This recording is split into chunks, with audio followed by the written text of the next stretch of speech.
सोचे ना मौला हुसैन मदद करेंगे, कब्र में क़यामत में सैयदा को अजर देंगी मेरे आंसुओं के बदले। कहता नहीं, मेरा कोई जहन में पस मंज़र नहीं। मैं गया 2 किलो चीनी ली, वापसी पे एक और सबील थी जहाँ चाय चल रही थी, मैंने कहा चाय यहाँ पीऊँ फिर जाऊँगा। उसने बोला भी तो अब उसकी चाय नहीं पीऊँगा। इज़्ज़त नफ्स ने मुझे रोका, मैंने चीनी इसके टेबल पर रखी, चाय पीना चाहिए। उस सबील वाले ने समझा मैं उसके लिए लेकर आया हूँ। उसने कहा मौला का ज़ाहिर चीनी लेकर आया है।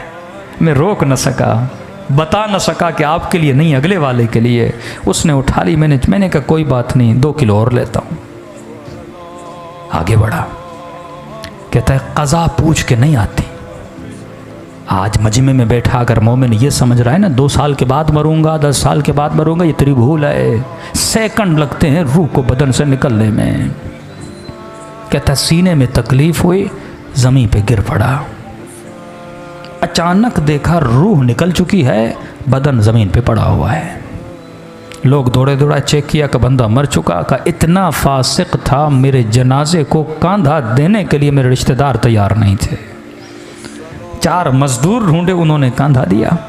समझ रहा था ख्वाब देख रहा हूँ, लेकिन जब अपनी खुदी हुई कब्र को देखा, ताबूत पे अपने जनाजे को देखा, मैंने कहा ख्वाब नहीं, मर चुका है। कहता इस आलम में परेशान खड़ा था, किसे पुकारूं?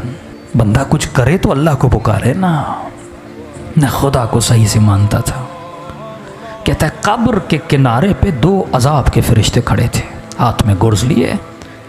इतनी हैबत थी इनके वजूद में, जब देखते थे गोया मेरे अंदर से जान को खींच लेते थे। समझ गया उतरूंगा, कब्र का दरवाज़ा बंद होगा, अजाब शुरू हो जाएगा। कहता है मेरा वजूद